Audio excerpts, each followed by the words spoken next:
Powcast Sports, the number one independent sports voice of the Philippines.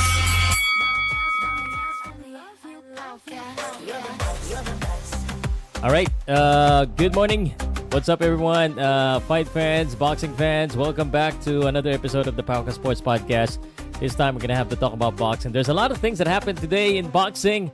And, I was supposed to do a recording, but I said there's a lot of news that I got to do a live show. It's been a while since I do a boxing live show, and I have to do that. I am not going to forget about the boxing fans here at Powcast Sports, whether internationally, globally, and in the Philippines. Magandang umaga po sa inyo lahat. And, syempre, Pow Salud, Powcast Sports, ang inyo pong lingkod. Still the home of real talk and real boxing.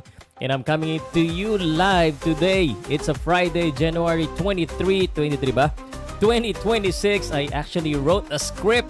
Let me see if I could follow the script, I don't usually do script, but this time we're going to do that. And we're breaking down the weigh-in results of the Callum Walsh versus Carlos Ocampo. We're also looking into the circus or the entertaining press conference of Ryan Garcia and Mario Barrios, plus the return of the Dream Israil Madrimov. We're gonna also talk about that, and some Filipino boxing news. Obviously, we're gonna have to talk about that as well. So sit back, relax, grab your drink, and let's get ready to rumble. So if you're new here, guys, just in case, please share, like, and follow. And I know, again, I haven't really set up a routine for my boxing live, but let me just go ahead and share this around so people know that Powcast is live, and there's a lot of updates now that I am going to share with you today.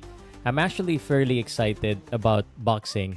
Earlier in the year 2026, I was like, I do not know. I mean, there's not a lot of big boxing event, but come to realize that there might not be a lot of names early yet that has been announced, but I guess it is going to be announced anytime soon. So, and plus, I am always forgetting that the boxing is now a little bit different with Zuffa Boxing coming into the picture.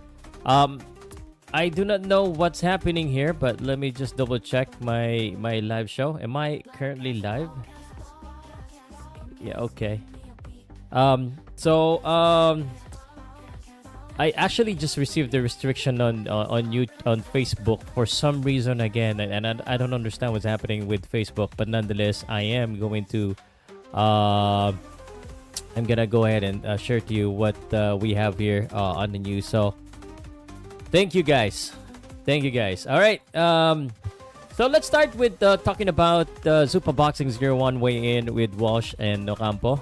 So of course the main course for the Zuffa Boxing one is it's not in the octagon, it's in the ring, and it's gonna happen at the Meta Apex Zuffa Boxing 01.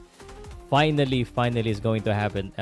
And a look at the weigh-in result from the weigh-in that happened, and everyone was on point. Actually, Callum Walsh, the Irishman, the man Dana White is betting the house on, came in looking shredded. He is 15-0, 11 knockouts, and he's facing veteran Carlos Ocampo, 38-3. Now, here's the interesting nugget from the weigh-in. The fight is at 160 pounds, and Walsh has been a career junior middleweight 154 pounder.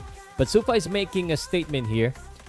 They want the traditional weigh-in classes, and no catch weight, no hydration clause. Walsh said in a quote, and I quote, I had to cut my leg off to make 147, so 160 it is. So again, Zuffa Boxing 01 is doing something different here that haven't. They want to stick to the original weigh-in classes. So Walsh is actually brimming with confidence. He told the press that there can only be one first, and I'm the first headliner, and I proved I belong. But don't sleep on Ocampo, by the way. No, he's been there with the Sharks, and he's not going to be a stepping stone. Though the odds have Walsh a heavy favorite at 650 favorite. My take on this one, this is a test. Ocampo is durable, he's gritty. If Walsh blows him out of the water tonight or on fight night, the hype train has no brakes. But if Ocampo drags him into deep waters, we're going to find out if Walsh is really the face of Zuffa, at least initially, or just a Dana White favorite. So let's look at some of the photos right here. Let me just give you this one. So,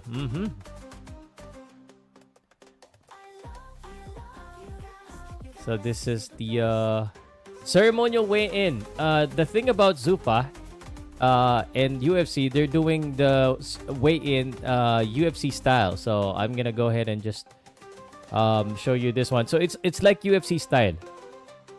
So there's no weigh-in. There's no. I'm saying it's different. It's UFC style. People comes in, they go, just go to the face-off right away. And that's it. So I'm gonna forward this to the main event. See if I could we can see that the main. This is the main event faced off, just like that, and a quick interview on the main event. So that is what happened there. Now, people are asking, and of course, traditional boxing people.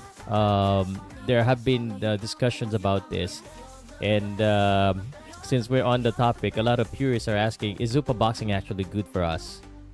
And here's what the reality is, guys. Look at Dana White and UFC. And Dana White said this week, and his philosophy is simple. The best fighting the best. He called out the current state of boxing where guys fight once a year, protected zero. Dana said undefeated records mean nothing if you don't fight. So for me, why is this good? No, activity. So first and foremost, Dana White wants his boxer to fight 3 to 4 times a year. Walsh is already talking about fighting 4 times in 2026, so that's good. And that actually keeps the sports relevant.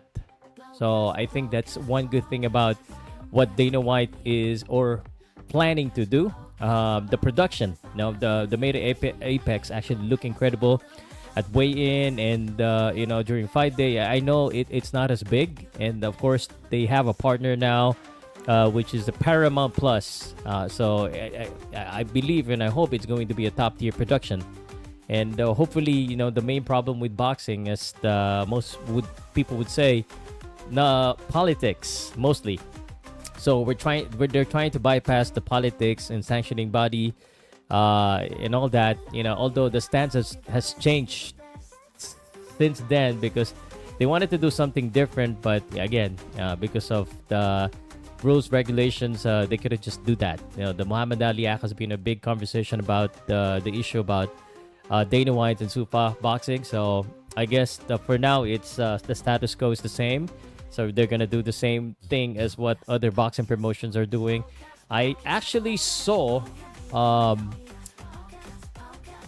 Oscar De La Hoya. Let me just remove the background. I actually saw Oscar De La Hoya, and Oscar De La Hoya just recently uploaded the Clapback Thursday, where he's again targeting Dana White and his Zuffa Boxing event. That it's not exactly the same as what he hype about or what he envisioned it, at least initially. And it is just like the same as the other promotion. So for me, guys, and let me just share this as a boxing pundits commentator coming from the Philippines. Now I know we're far from the U.S., but the U.S. boxing is really close to the Filipino boxing fans. That is, we got used to it because Manny Pacquiao always fight in the U.S. And we are very familiar with U.S. Promoters in boxing because while sometimes there's no legal distributions in the Philippines, we still want to watch it online. I feel that Zuffa Boxing coming into boxing is really interesting. For me, the way I look at this is at least there's gonna be more event in boxing, and there's another promotion that's gonna try and promote the sport itself. Now, in reference to them changing things legally with the regulation, the rules, the Muhammad Ali Act. Now that's another story. But I'm looking at this on a different picture where Zuffa is gonna help a lot more boxers. Zuffa is gonna give a lot more opportunities, the same way as the other promotions are doing. But again, I think competition brings the best to all of us. So without competition, then it's just we're gonna just continue to do our thing because there's no other options or no other choice. So Dana White, I believe, brings competition, and that competition would just bring the best out of everyone else, right? So that's my take on this one. By the way, guys, I know again it's unexpected, and I'm doing a live show in the morning because it's just that there's a lot of things that is happening in boxing right now, and I want to go ahead and share that to you. One more thing. So Ryan Garcia had their press conference, and it was as always Ryan Garcia's press conference is good, is entertaining. It's much like when Floyd Mayweather is doing the press conference. Conor McGregor, there's always something happening. So let's switch gear to that soap opera of the boxing world, King Ryan Garcia, who just had a press conference. Ryan Garcia, Mario Barrios, and the WBC has officially sanctioned the welterweight title fight of Ryan Garcia. By the way, shout out! I finally have a commenter. So shout out to Nepomuceno Carl Gabriel. Good morning, bro. Good morning. Good morning. Join me, guys. This is boxing update. So again, let me just put this into perspective first because people are asking about Ryan Garcia getting the opportunity. So it was sanctioned. It was approved by Mauricio Sulaiman, and Mauricio Sulaiman has continuously defended Ryan Garcia, saying that he deserved the second opportunity and calling him an elite fighter. So here's the presser update. Ryan Garcia looked hype. I wouldn't say maybe focused and hype. And he said, "I have confidence, clarity, and I beat all of them." And he's doubting down his mental. He had the mental issue, according to people, no. And so he's saying that he's okay and he's focused. And but there's actually a drama that happened in the press conference. I want you to kind of check on it. The elephant in the room is who is in the corner of Ryan Garcia. So his former trainer, who's now training Mario Barrios, is actually there. So it's funny. Joe Goosen trained Ryan Garcia before, and Ryan Garcia saying that he was heartbroken because Joe Goosen accepted the offer to actually train Mario Barrios. So it was a scene. It was a scene. Let me go ahead and see if I have the footage.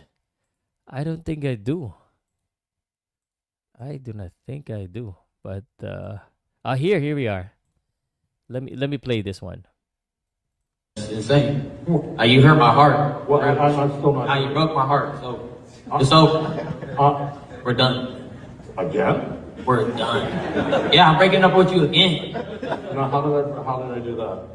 You just broke my heart. Just move on. All right. Well, I thought I was.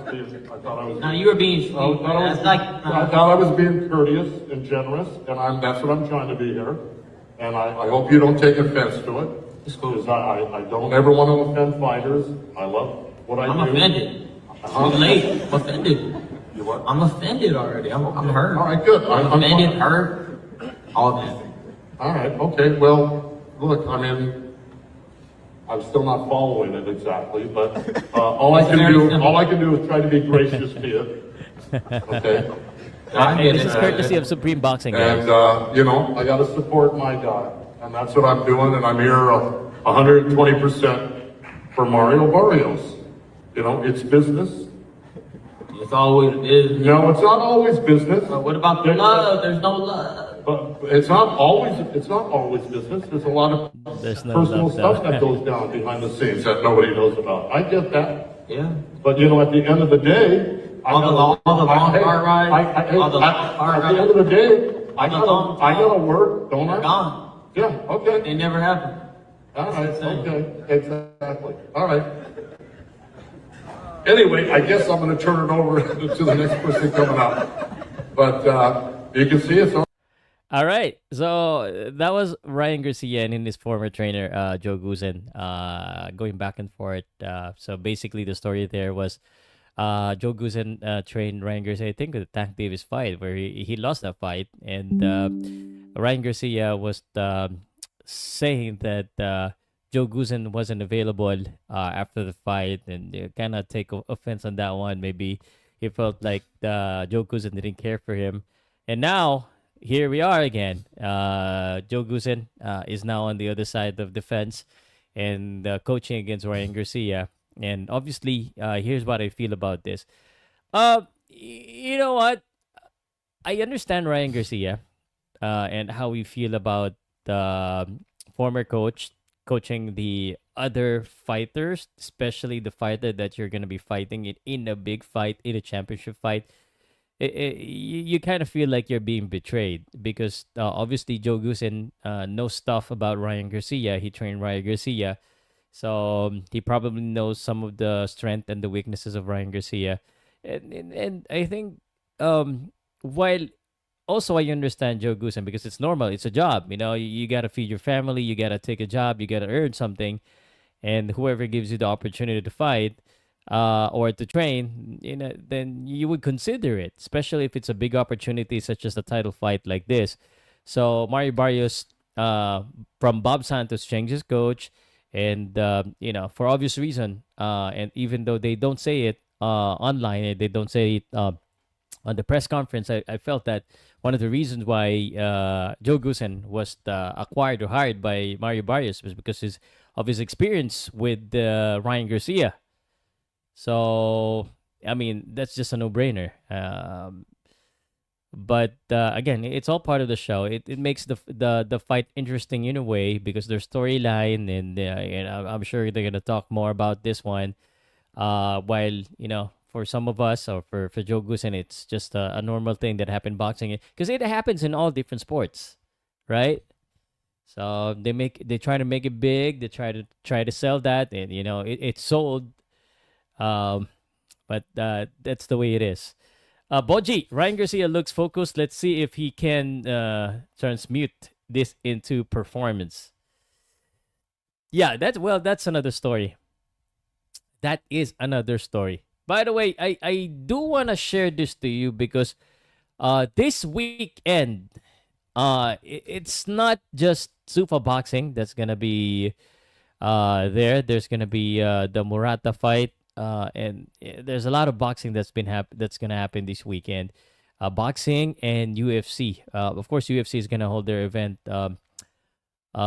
this Sunday as well. UFC 324. That's also going to be exciting. But unfortunately, we're gonna have to focus on the Moratalia versus Cruz fight. Raymond Moratalia and Andy Cruz also had their press conference. Today they had their press conference, so there's a lot of things going on in boxing, which is great for me, great for us. I know in the Philippines, and I've been saying this, you know, I'm getting tired of the doing Casimiro content, especially if there's really nothing happening anyway.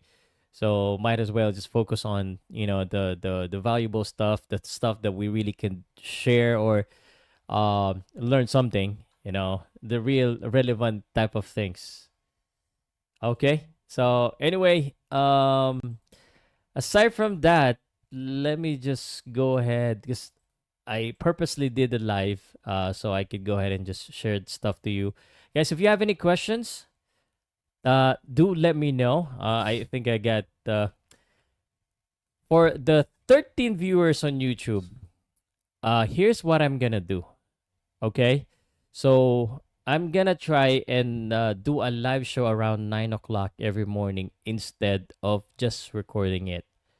Okay, This is a live show on a daily basis, so I could just also directly answer your question if there's anything that you wanted to know. But if there's also one thing that I could share, let's open up the fight card. Callum Walsh. I think that's all on my agenda today. It seems like I have a lot of things to say, but I gotta cover. Oh, uh, let me just share this to you guys. I don't know if you've seen the post and the video of Mauricio Sulaiman responding to Dana White, and there's an open letter. So let me go ahead and open that first. Let me see what the open letter is all about. I had a chance to just kind of grasp, brush on it, but I never had a full chance to read it. So let me see if I could read this to you guys. Let me see if I could read this to you guys. So, open letter.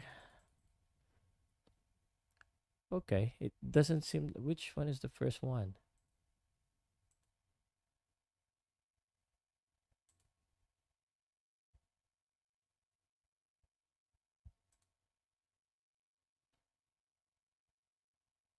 Okay. So let's read this one. January 22, 2026, Mexico City, Mexico.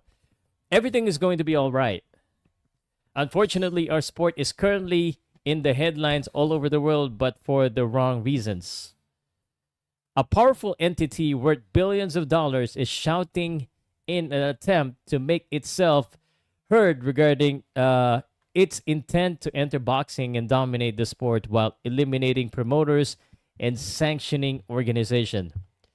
Their aim to alter the landscape of boxing in pursuit of profit cannot be ignored, and it needs to be seen for what it is. It is an attempted takeover of the people's sport, which should not be owned and dominated by a single entity.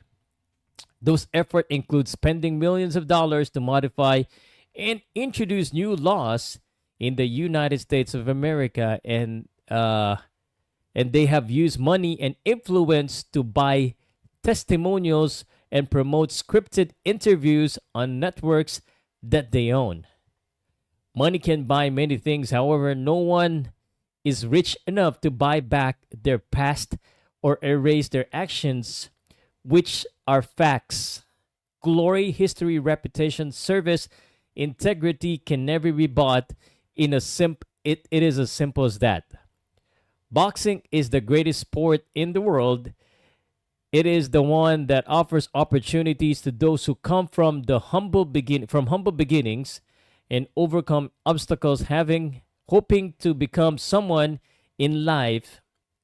Those girls and boys who dream of winning a gold medal for their countries or winning the WBC green belt to become a world champion. The only reason WBC exists for the boxers before, during, and after their years in the ring. In these times of uncertainty, fighters all over the world who have worked tirelessly to achieving everything they have earned should know that the World Boxing Council has their backs, and it will continue to do so unconditionally. Boxing is comprised of WBC, WBO, IBF, and WBA titles. Those titles means the world to those who are able to conquer them. Boxing has promoters such as PBC, Top Rank, Golden Boy, Matchroom, Queensberry, Taken, Samson Boxing, Zanfer, Latin KO, Don King Promotion, and hundreds of other companies around the world. These companies promote boxing within the industry that provides opportunity to boxer in free market, where the majority of the money generated in each event goes to the boxers themselves, period. There is no entity, league, person, or champion larger than the sport of boxing. It is a worldwide sport that has thrived for 150 years and counting, giving millions of fans memories that they will remember for a lifetime. Boxing has also evolved and changed its rules, continuing to do so in order to make the sport safer for those who enter the ring. Don't worry, everything will be all right. Just keep doing what you're doing. Long live boxing. All right, this is the open letter of Mauricio Sulaiman to the boxing community. So maybe there are things that we do not know that may be happening that Mauricio knows. From the outside, for most of the fans, obviously, media plays a big role for this one. For how they would look at the promotion, I would look at Zuffa or other things. I mean, it's obviously, or allegedly, it's looking like he's talking about Dana White promotion. I do not know. I'm just assuming. I may be wrong, but I think that's the case. What else do we have, guys? I have a very quiet audience right now this morning. In the morning I do have a lot of energies. That's why I do my video recordings in the morning. I don't know if I should do my live in the morning, but nonetheless, it is a live show. If there's nothing else to discuss, then I'll end this one. I'll have to do my basketball update. Yeah. So that's it. That's it, guys. Tomorrow I'll be going live on the Zuffa one. I'm gonna be doing live commentary of that fight. I'm very interested to find out what's happening there. So we'll see. And on Sunday, the Moratalia fight. Okay.